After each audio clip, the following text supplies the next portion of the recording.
All right, Cubs fam, we got a big couple posts here. State of the Galaxy and the Mandalorian Beskar armor kit reveal. We got more Baby Yoda coming to the game through other characters' kits. Super exciting stuff. Let's get right into it. Go ahead and punch it, Chewie.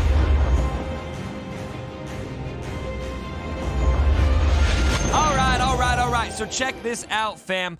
We have got the Mandalorian, and just look at this Baby Yoda here right on his back right now. This is a very, very good-looking character, and I'm intrigued immediately by the synergy suggestions that they're showing here.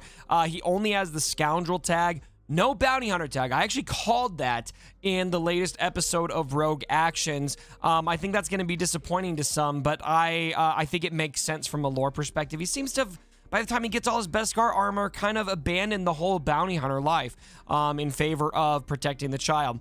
IG-11, the only other character from the Mandalorian show that they're sliding in here, and then Han, Chewie, Nest, and L337. We'll see if that ends up being the team people use. But I also want to get to the State of the Galaxy post. I think this is also very, very big. So let's get into this. We're going to read this and then do the kit reveal.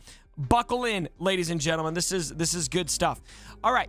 Hi, Holotable Heroes. Welcome back to another report from the Outer Rim. It sounds very Urza-like. Crumb, have you been watching the haul? We've been eagerly monitoring the releases this month as we head into the heart of the holiday season. We have some big announcements too, so let's dive in. And I actually haven't read the State of the Galaxy. I perused through the Mando's kit, and so all of this coming up will be news to me. Challenge tier Rancor. So far, we have 136 completion from guilds that have bested the Challenge tier Rancor. That was one of my guilds in there. These pit fighters have slugged it out with the best and done a combined 136.9 billion damage. Wow, that's a lot of damage. Congratulations to our guilds who have braved these nightmarish depths. Oh yeah, it was so scary. We'll continue to follow the overall performance of guilds in this mode. Additionally, we've been monitoring the release of Relic 8 and are reviewing the feedback as it comes in. And then here we go, Mandalorian and Beskar armor. As we round our content for the Mandalorian, we are proud to bring the Mandalorian, in parentheses, Beskar armor, to the holo tables. This Beskar-clad anti-hero has traveled the galaxy far and wide to bring his ward, the child, back to its people, the mysterious Jedi.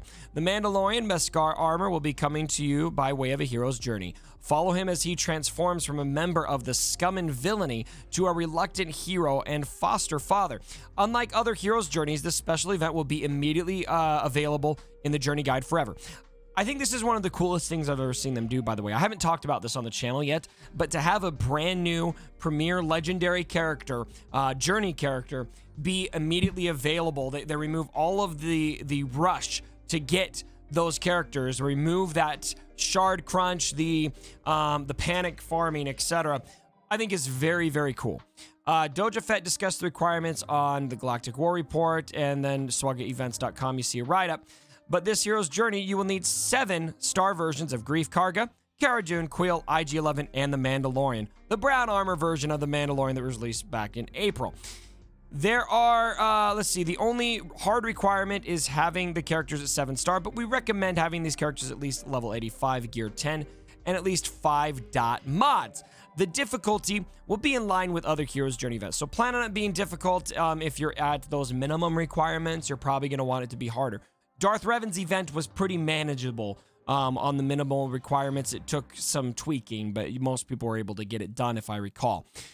3 of those required characters are already farmable. Queel and IG-11 haven't reached farmable status on the holotables yet. Let's quickly walk through how they will be unlocked because it will be a bit different than normal. First, both Queel and IG-11 will be available as additive drops on all Cantina nodes. Very cool. From December 16th through January 6th. That's a lot of time. Queel and IG-11 will then move to hard nodes right as the additive drops on Cantina nodes end on January 6th. So I like that style. I like the way they've done that. And look at this. Oh, they look at each other. It's so cute. All right, wrapping up 2020. While 2020 was an eventful year outside the Cantina, it was an eventful year as well for those who played on the holo tables. At least the second half of the year, CG. I don't know if we could say the first half. We brought you the first Galactic Legends, Jedi Knight Luke, and finally appeared in Galaxy of Heroes. Both were a huge milestone for this game. But in addition to that, there have been a number of reworks and new characters from Season 1 of The Mandalorian, new tiers for Assault Battles, and a brand new game mode with Galactic Challenges. Part of this year was dedicated to working on tools to generate content faster, and the first results from utilizing those tools were Galactic Challenges. We will continue to expand on this mode based on your feedback, and we'll be making improvements throughout 2021. We are also preparing to produce even more game modes and continue to expand on the volumes of events we can create. With that in mind, we will be stepping up Galactic Challenges to twice a week. We already knew this. Starting mid-December, and are excited to see what 2021 holds for Galaxy of Heroes, okay? Early 2021 plans. We are wrapping up our plans for 2021 over the next few weeks and preparing for another year of Galaxy of Heroes. I think they meant 2020 there. Large and small, we've been making a lot of adjustments to the game this year. Going into next year, we have an eye towards continuing expansion and renovation of many of our systems and characters. It's been 5 years since our initial launch of Galaxy of Heroes, continues to attract new players all the time. We are committed to bringing them in, or bringing them the best introduction to the Galaxy of Heroes while continuing to serve you, our longtime players, with the best new Star Wars content we can. We can't wait to look back on the 6th anniversary and see. Just tell us what you're doing. There's so many words. 6th anniversary with more Star Wars characters, more events, quality of life updates, and some special surprises. Here's a sneak peek on the next character coming to Galaxy of Heroes. Ooh, the Armorer. That's nice. What does this mysterious Mandalorian mean for Galaxy of Heroes? Find out next month. We will have more to share in January's State of the Galaxy.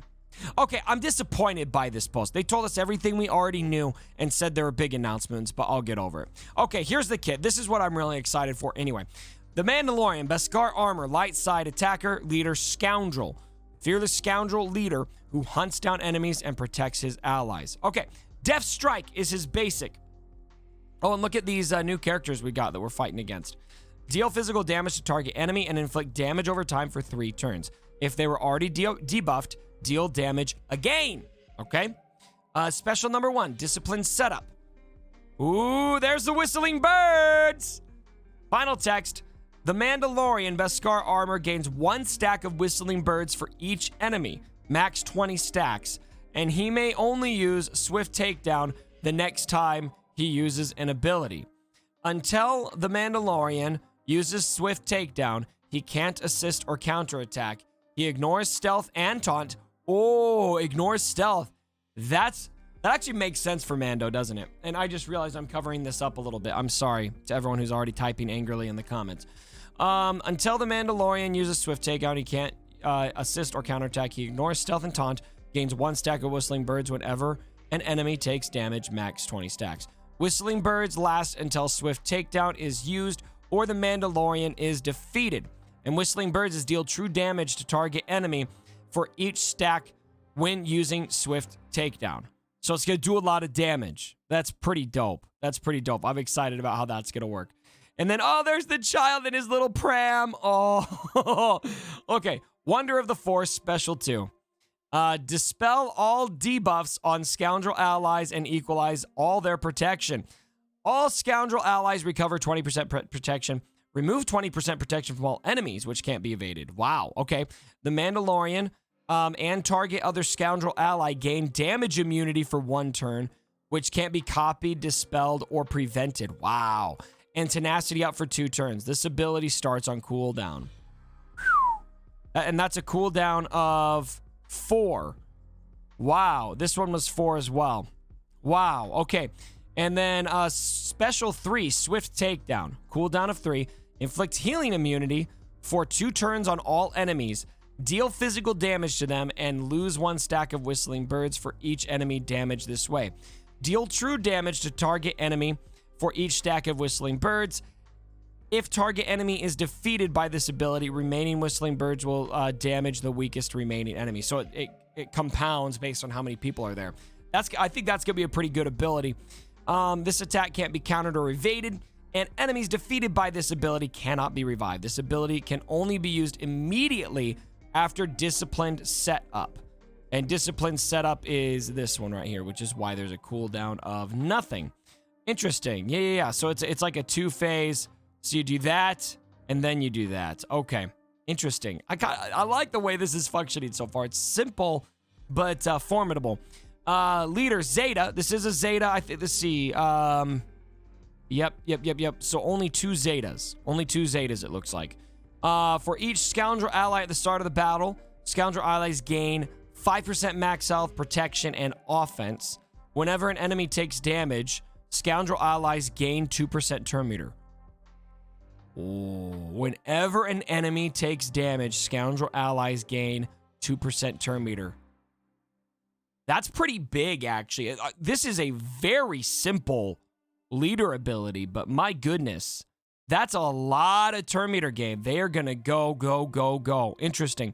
Okay, unique number 1, Zeta Protective Intuition.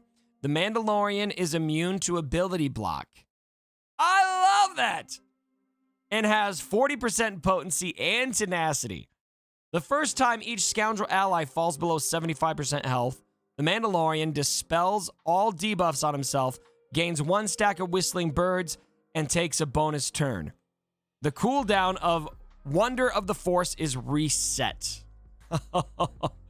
You know, I gotta say, guys, Capital Games has been killing it with kit design, and I don't think this is any exception. I'm hyped about this. I love the animations. I love the use of whistling birds. I love the inclusion of Baby Yoda. Damage immunity is great.